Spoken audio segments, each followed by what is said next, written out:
वो गोपाल प्रसाद क्यों ना हो, मैं खुली चुनौती देता हूं कि अगर मैं गलत करता हूं तो आप हमारे खिलाफ भी एफआईआर दर्ज कराओ। मैं चुनौती देता हूं। तो इसके लिए गोपाल दास जी, मैं थोड़ा सा इंटरवीन करूं क्या? एक मिनट, नहीं, अभी पहले आपको सुनना पड़ेगा। मैंने आपको सुना है। हाँ, तो हाँ, आपकी सारी बातें मैं सुनूंगा। अच्छा। मैं पूरा समय देने के लिए तैयार हूं। हाँ, लेकिन मैं ये चाहता हूं आप हमारी बात जब खत्म हो उसके बाद आपका प्रश्न मैं लूंगा। चलिए ठीक है, और चलिए कंटिन्यू हाँ, कंटिन्यू करिए, जी, कंटिन्यू जी। करिए। हाँ, तो मैं ये कहना चाहता हूं कि जो कोई भी गलत करता हो, जो कोई भी भारतीय संविधान की धज्जियां उड़ाता हो, वो जुर्म का हकदार है और उसके खिलाफ लोगों को खड़ा होना चाहिए। और हमारे गुरु के.एन. गोविंदाचार्य जी का कहना है कि जो जहां है वहीं से आवाज उठाए। जो जहां है, आप अगर इलाहाबाद में हो तो आप वहीं से आवाज उठाओ। मैं अगर दिल्ली में हूं तो मैं यहीं से आवाज उठाऊं। कोई अगर बिहार में है तो वो बिहार से ही आवाज उठाए। उसको कोई जरूरत नहीं है कि दिल्ली में आके जंतर मंतर पे धरना प्रदर्शन करे। आजकल इंटरनेट का जमाना है, ईमेल से कहां मैसेज चला जाता है। 1 मिनट में आपका हमारा जो वार्तालाप है, हो सकता है कोई टेप कर रहा हो और वो किसी चीज को सोशल मीडिया में डाल दे। बेसिकली गोपाल दास जी, मैं आपको बताऊं, हमारे जितने भी वार्तालाप होते हैं, they are recorded in the back engine and generally we relay them invariably, क्योंकि हम जो बात कर रहे हैं वो पर्सनल कंजम्पशन के लिए नहीं कर रहे हैं। जी, जी, जी, और जी, एक दूसरे की ईगो मसाज के लिए भी नहीं कर रहे हैं। जी, हमारी जी, इसमें बिल्कुल। सोच है कि यह एक एनर्जी है और श्योर। वो एनर्जी जो है ना शुड नॉट गो वेस्ट। जैसे अच्छा, पहले उसमें कहा गया है ना कि कोई एक शक्ति निकलती थी तो जो है वो अपना कुछ ना कुछ हासिल जरूर करती है। तो हाँ, यदि कुछ नहीं तो ये शब्द के रूप में चीजें कहीं ना कहीं जो है ना ध्वनित होती रहेंगी। और यदि अभी नहीं तो आगे चल के जरूर उसका जो है ना स्वाभाविक परिवर्तन जो है ना जमीन पे परिलक्षित होगा। मैं 2-3 एग्जाम्पल आपको देना चाहता हूँ। 2-3 एग्जाम्पल करंट का अभी एग्जाम्पल देना चाहता हूँ। जी। अभी मैंने सीआरपीसी और आईपीसी में क्या क्या संशोधन होना चाहिए, इसका क्या क्या एस्पेक्ट है, करंट सिनेरियो क्या है, करंट में क्या क्या संशोधन की आवश्यकता है, इस चीज के ऊपर मैंने अभी होम मिनिस्टर को पत्र लिखा है। हाँ, हाँ, एक तो सबसे पहले मैं आपको वो प्रेषित करूंगा। ठीक दूसरा, है। हाँ, हाँ, आज जो है कल ही आज लास्ट डेट था, दिल्ली का अभी बजट आने वाला है। हाँ, 1 मार्च को। हाँ, हाँ, तो बजट पूर्व सरकार जो है इनविटेशन सुझाव का मांगा था ओके। कि दिल्ली की जनता से उन्होंने सुझाव मांगा था।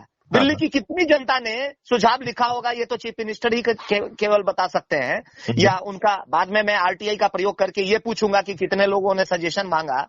तो देश की स्थिति ये है भाई साहब कि सब कोई आज के डेट में नगण्य सुझाव आते हैं और किसी भी विषय पर आप आरटीआई लगाते हैं ना, तो मैं अपना एक अनुभव बता रहा हूं कि अगर किसी भी चीज के ऊपर में, जैसे करप्शन के ऊपर में या और भी किसी इरेगुलरिटीज के ऊपर में, अनियमितताओं के ऊपर में, जो अगर मैं पूछता हूं किसी भी विभाग से, तो क्या जवाब आता है मालूम है?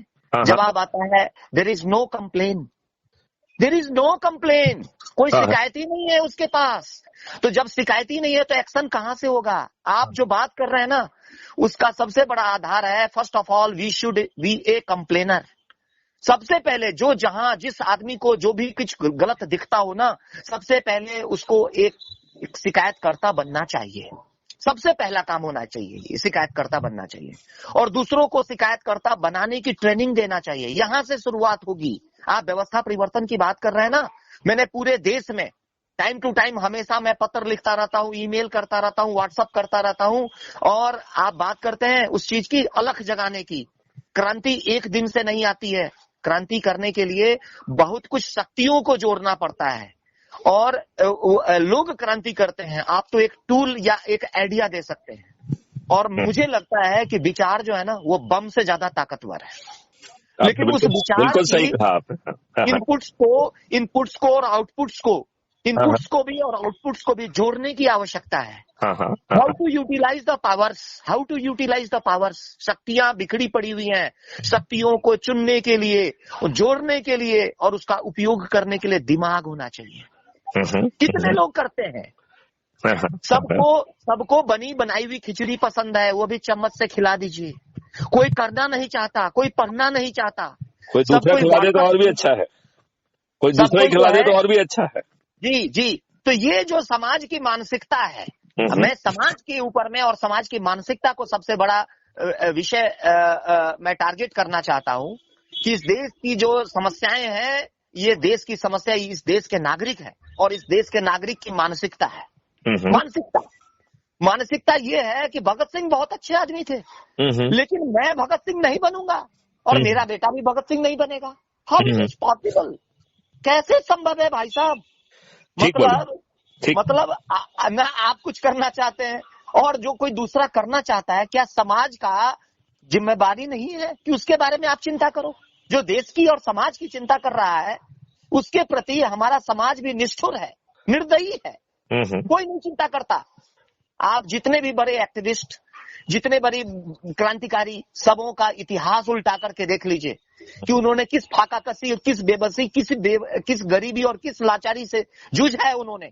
कोई भी समाज का जो सोफिकेटेड वर्ग है, एलाइट क्लास है, जिसको एलीट क्लास बोलते हैं, संपन्न वर्ग है, उसने कभी क्रांति नहीं किया है। वो तो साले अय्यास है, वो अपनी जिंदगी को जी रहे हैं। वो सुविधा भोगी है, वो सुविधा भोगी है। हाँ। वो यही तो प्रॉब्लम है कि वो तो लॉर्ड्स हैं, वो तो सुविधा भोगी है, वो तो जो है वो मुझे मेरे जैसे लोगों को ठेंगे पे रखते हैं और मैं उन्हें ठेंगे पे रखता हूँ। देखो कौन किसको क्या रखता है, इससे कोई फर्क नहीं पड़ना है। फर्क पड़ना है कि क्या हम सिस्टम्स को डिजाइन करें। देखो सवाल ये है कि जब तक आप बेसिक प्रॉब्लम्स को नहीं समझेंगे ना, जड़ की समस्याओं को नहीं समझेंगे, तो ये पत्ते की समस्या और फुनगी की समस्या का समाधान करने से कुछ नहीं होगा। आप पहले बिल्कुल ठीक कर रहे हैं। मैं जड़ की समस्या खोजने वाला व्यक्ति हूँ और जड़ को हिलाने वाला व्यक्ति हूँ, और ऐसा व्यक्ति हूँ जिस तरह से चाणक्य को कुछ चुभ गया था ना पैर में, तो वो कुछ की पौधे को उखाड़ फेंका था, और उखाड़ने के बाद क्या किया था, उसने जड़ में मट्ठा डाल दिया था। तो मट्ठा डालने से क्या होता है, मैं तो गांव का आदमी हूँ, मट्ठा डालने से ये होता है कि जड़ में चींटी लग जाती है, और चींटी लग करके उसकी पूरी जड़ों को खोद करके खोखला कर देती है और जड़ समाप्त हो जाता है, फिर वो जड़ पनप नहीं पाता। तो मैं एक ऐसा उल्टे खोपड़ी का आदमी हूं कि जिस किसी के पीछे लगता हूं तो पूरी जड़ें तराश देता हूं नीचे से। आज गोपाल जी जो है ना, हालांकि मैं आपको बीच में इंटरप्ट नहीं कर रहा हूं, जस्ट एक हल्की सी ऑब्जर्वेशन देता हूं कि आप व्यक्ति के विरुद्ध मत पड़िए, आप व्यवस्था के विरुद्ध बढ़िए, जिससे अच्छी व्यवस्था स्थापित हो। क्योंकि प्रॉब्लम व्यवस्था की है, प्रॉब्लम व्यवस्था की है। अब आप व्यवस्था की है ना, लेकिन आपको किसी न किसी एक व्यक्ति को तो टारगेट करना पड़ेगा ना। जब एक पोस्ट को टारगेट कीजिए, जैसे मान लीजिए, मैं उदाहरण के साथ बताता हूँ, दिल्ली में एक प्रमुख श्मशान घाट है जिसका नाम है निगम बोध घाट, और उस निगम बोध घाट का संचालन जो ऑनरशिप है वो है दिल्ली नगर निगम, उत्तरी दिल्ली नगर निगम, उसका ऑनरशिप उसका है। और उसने टेंडर के द्वारा किसी एनजीओ को उसका संचालन और व्यवस्था का वो दे दिया कि मेंटेनेंस का, कि तुम इसका मेंटेनेंस करो, और उसके लिए नो लॉस नो प्रॉफिट के आधार पे 26 कंडीशंस बताए, 20 कंडीशन, उसके लिए एमओयू साइन हुआ और वो सारा हुआ। अब उस अकॉर्डिंग टू 26 कंडीशंस के आधार पे वो चल ही नहीं रहा, सारे रूल्स का वायलेशन कर रहा है और ओवर प्राइसिंग कर रहा है। लकड़ी का रेट निर्धारित है 600 रुपए क्विंटल, वो 700 रुपए क्विंटल का रसीद काट रहा है। तो इस तरह की बोर्ड उखाड़ के फेंक दिया, रेट चार्ट को उठा के फेंक दिया, डोनेशन का जो बॉक्स है वो नगर निगम के पदाधिकारी के सामने में वो बॉक्स खुलना चाहिए, वो कभी नहीं खुला। ऑडिट रिपोर्ट संस्था का होना चाहिए, आज तक ऑडिट रिपोर्ट उसने पेश नहीं किया। तो इस तरह का जो रूल्स रेगुलेशन आज के डेट में, कोई अंदर में क्या चल रहा है, क्या खिचड़ी पक रही है फाइलों में, किसी को जानने की और समझने की आवश्यकता ही नहीं है, कोई समझता ही नहीं, उसका इंपॉर्टेंस ही नहीं समझना चाहता। और मैं आपको बता दूं कि इस जो आप बात बोल रहे हैं ना, इस चीज के लिए हमारे जैसे उल्टे खोपड़े के व्यक्ति ने अपने बच्चों के पेट काट करके और 7 से 8 लाख रुपया केवल और केवल 10 साल में मैंने बच्चों के पेट को काट करके, और तब मैंने आरटीआई की इन दस्तावेजों के ऊपर में, टिकट के ऊपर में, पोस्टल ऑर्डर के ऊपर में खर्च किए हैं, इन्वेस्ट किए हैं। तो मेरे जैसा महामूर्ख कौन मिलेगा? सारे लोग मुझे पागल और बेवकूफ मानते हैं। सबसे पहले अपने घर से, सबसे पहले मैं घर पे टारगेट होता हूँ, अपनी पत्नी से, अपने बच्चों से। बिल्कुल मैं भी हूँ। गोपाल जी, मैं केसी साहू भी आपकी तरह हूँ। साहू जी आप जरा अभी धारा प्रवाह को मत रोकिए। तो तो जो कहते हैं ना कि जब नाव जल में छोड़ दी तो धार क्या मझधार क्या। हाँ, तो मैं तो एक ही चीज कह रहा हूं कि हम जो है ना गुलामों को उसकी गुलामी का एहसास करा दो, गुलामों को उसकी गुलामी का एहसास करा दो, क्रांति स्वतः हो जाएगी। जो आप व्यवस्था परिवर्तन की बात कर रहे हैं वो कैसे होगा? जब तक गुलामों को उसकी गुलामी का एहसास नहीं कराएंगे व्यवस्था परिवर्तन नहीं हो सकता। अब ये गुलाम कौन, गुलामी की परिभाषा क्या, वो भी जान लीजिए। गुलामी का मतलब जंजीरों में जकड़े हुए लोग, वो गुलाम नहीं है। जो दिल से, दिमाग से, क्षेत्र से, भाषा से, जाति से, धर्म से, संप्रदाय से उसी खो में रहना चाहते, उसी आवरण में रहना चाहते, वो भी गुलाम है। कोई पैसे से गुलाम है, कोई अपना वर्चस्व से गुलाम है, कोई इस तरह की क्या कहते हैं सामंतवादी मानसिकता का गुलाम है, उस तरह की। तो ये इस मानसिकता से, इन सारे आवरण से जब तक वो गुलामी हटेगी नहीं तब तक क्रांति नहीं आ सकती। अब ये होगा कैसे? ये एक दिन का काम नहीं है और एक व्यक्ति का काम नहीं है।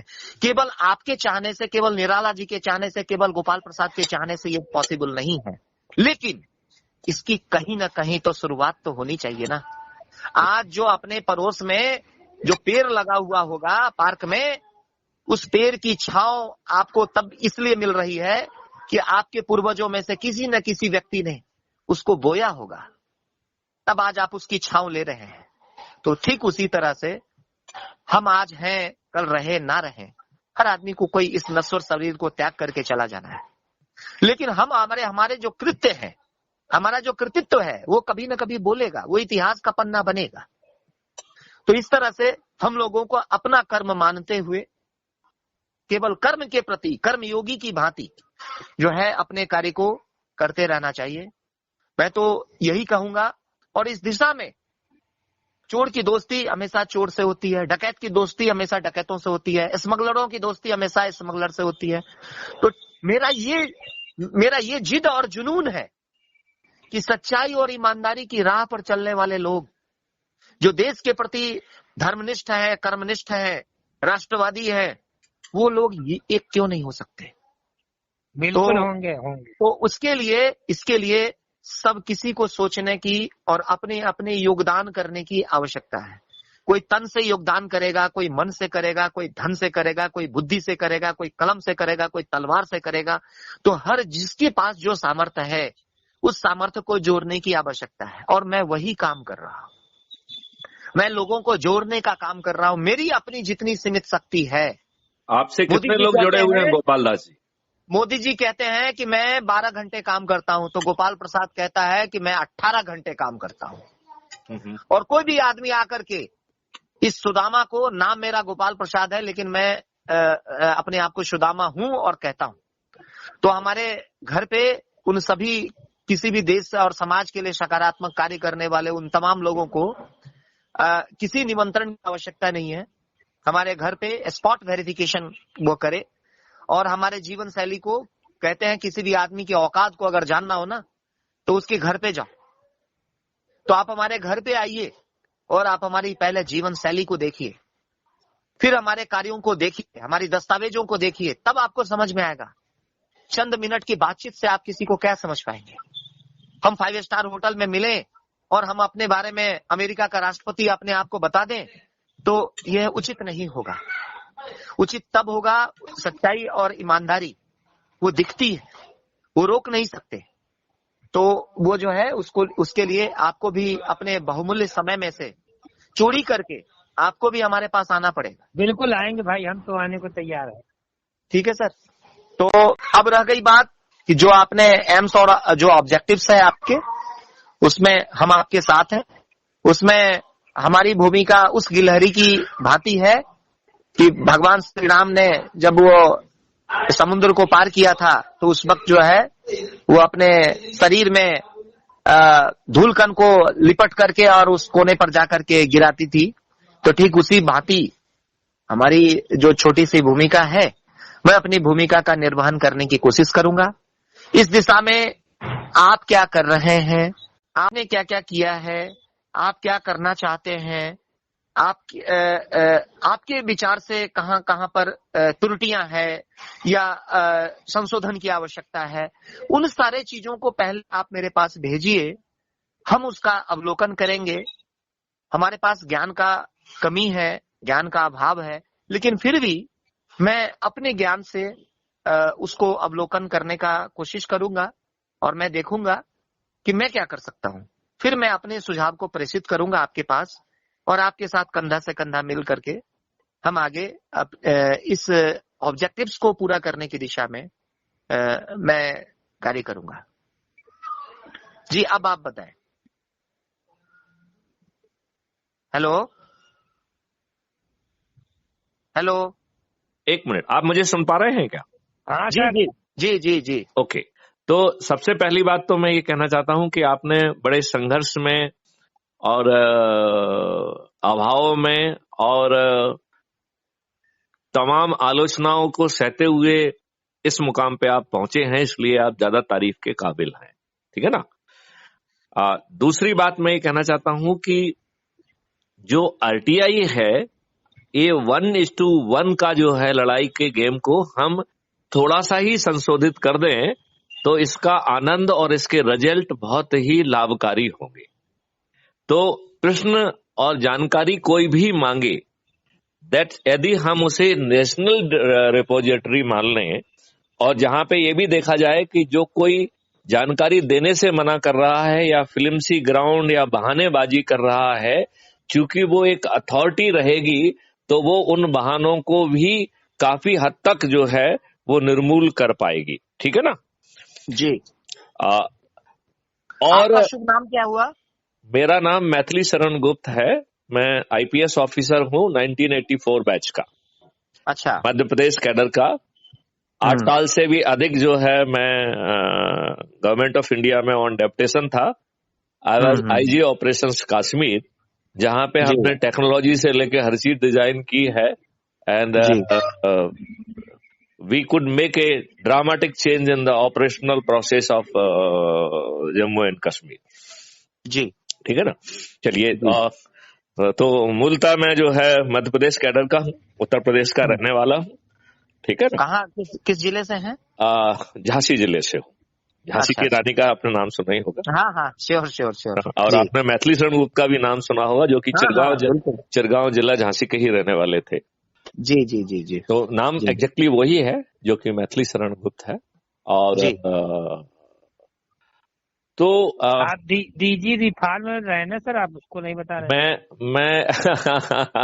मैं डीजी रेलवे रहा हूँ, DG home guard civil defence and disaster management रहा हूँ और डीजी पुलिस रिफॉर्म भी रहा हूँ। और अभी 2 नेशनल प्रोजेक्ट का जो है I am the project leader at the moment. एक का नाम है crime free Bharat through automated support system, और इसके लिए हमने एक ड्राफ्ट एक्ट बना के भी गवर्नमेंट ऑफ इंडिया को भेजा है in the capacity of the project leader through BPRND, और उसका नाम है national authority for scientific technical assistance and in investigation and detection of crime under ITRI 65C schedule 7 list 1। तो वो इसके तहत, और उसमें 5 सर्टेनिटीज का को जो है दिया गया है। पहले तो एक राइट टू प्राइवेसी दिया गया है, क्योंकि system is creating a digital Chitragupta, जिससे कुछ भी छिपा नहीं होगा। तो इसमें जो अभी हमने एक्ट का नाम और ड्राफ्ट का नाम दिया है, इसके माध्यम से हमने ये हासिल करने की कोशिश की है कि we should give the right to privacy, but digital Chitragupta को हर कुछ मालूम होगा, वो भी 360 डिग्री में। और यदि वो डिजिटल चित्रगुप्त के जो चेयरमैन है, नेशनल अथॉरिटी को हमने डिजिटल चित्रगुप्त नाम दिया है, निकनेम। तो यदि वो उस अथॉरिटी का चेयरमैन भी यदि उस इंफॉर्मेशन को कहीं पर्सनल या किसी दूसरे जगह पे यूज करने की कोशिश करेगा, तो that will be A cognizable offence with the minimum punishment of the 7 years, right. And उसमें जो है कॉन्करेंट पनिशमेंट नहीं चलेगा। और इसमें रिपोर्टिंग जो है वो आर्टिफिशियल इंटेलिजेंस करेगी, which will be sitting in the system itself. तो इंडिविजुअल रिपोर्ट नहीं करेगा, क्योंकि इंडिविजुअल तो ब्रो बीटन होते हैं ना, इंडिविजुअल तो जो है वो साहस ही नहीं बटोर पाते हैं।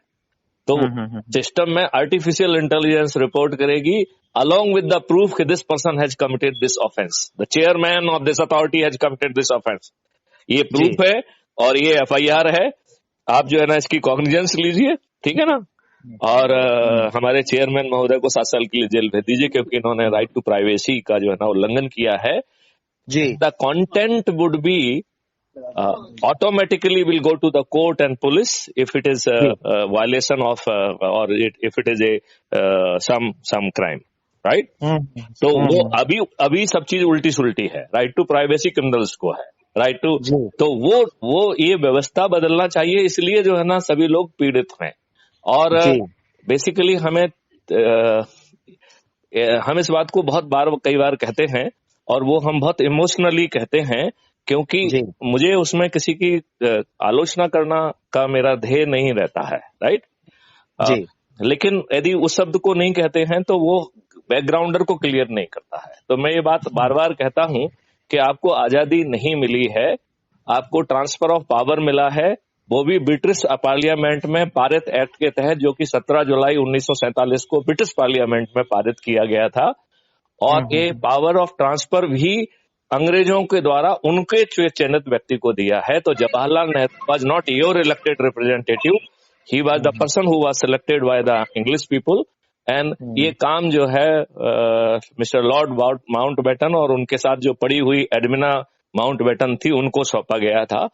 और उन्हें वर्किंग कमेटी में 0 वोट मिलने के बावजूद भी आई सैल्यूट एडमिना माउंटबेटन कि उन्होंने फिर भी जो है जवाहरलाल नेहरू जी को इस देश का प्रधानमंत्री के रूप में स्थापित करने में सफलता प्राप्त की जी।